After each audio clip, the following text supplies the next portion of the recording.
Diet versus exercise. Now, this video won't be very long because this topic isn't very complicated. I'm making this video because I used to be brainwashed on this topic. I thought that, well, if you eat something bad and then you exercise, you will mitigate the effects of that bad thing. And in some cases, you can do that. But I'll get into that. Let's look at what exercise is and what diet is.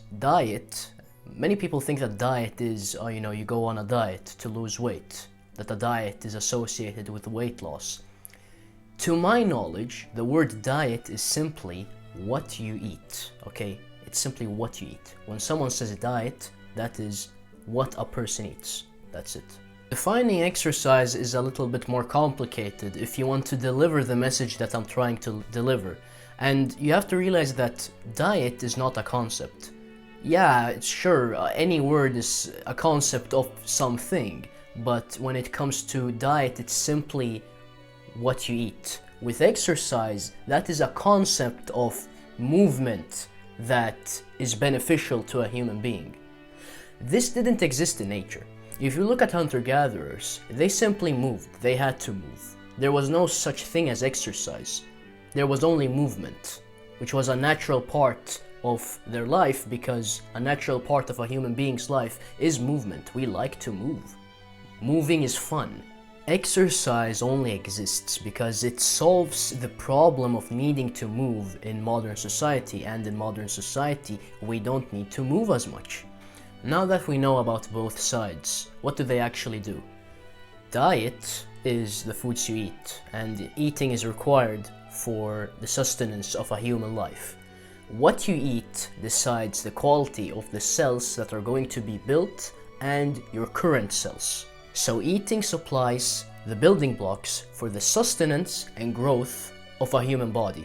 Now, what movement does in the human body is very, very complicated, but to summarize it, you get a good activation of the cardiovascular system. Some places in the body can become stagnant because in modern society our bodies aren't very strong. They're not as strong as they used to be. So exercise can be a good component in not running into problems associated with being in modern society. It also makes sure that your lymphatic system moves around, and your lymphatic system, more importantly than the cardiovascular system, cannot move. It doesn't have a heart to pump. So it needs muscle contraction and G-forces. So if you're jumping on a trampoline, that's sort of a force that's, kind of shaking the fluid in your body, as if you had a water bottle and you were shaking it. You're doing the same thing to your human body if you're jumping on a trampoline, as an example. So those are the two ways that the lymphatic system moves, and therefore you need movement for a healthy lymphatic system. Exercise can also be used as a tool to burn up excess stress hormones. So if you have got really high adrenaline levels or really high cortisol levels, as an example, because you've been thinking about bad stuff, if you go out for a run, or if you time your exercise routine or exercise blah blah blah, whatever it might be, at that specific time, then you'll burn up the stress hormones and you'll feel better. Lastly, this notion of exercise cancelling out a bad diet, is it true? Well, absolutely not. We've looked at both of these things, and as we can see, what you eat determines the quality of your cells, and exercise has nothing to do with that. If you eat glyphosate-filled McDonald's and then you exercise, the glyphosate didn't go away. Your body might have been able to handle the glyphosate a little bit better because of the lymphatic system activation and the nice blood flow, but it doesn't make a huge difference at all, okay? So remember that your absolute most important priority is nutrition. It is obtaining high quality foods, especially high quality animal foods. It isn't exercise. Lastly, think about an indigenous tribe.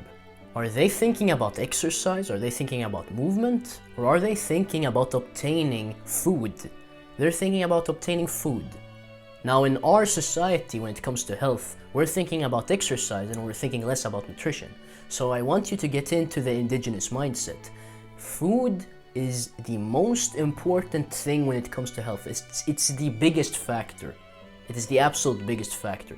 If you can breathe, if you're in a safe environment with clean air, Food is the most important thing, and safety, of course. But after that, when you can work on your health, food is the most important thing. Exercise doesn't even come close to being as important as nutrition. Now again, movement is a natural part of the human lifestyle. I'm not saying that exercise isn't important. It's just that exercise doesn't exist. Movement exists. Okay? But just keep that in mind. That's the message of this video. When I achieve excellent health, I know you can do it.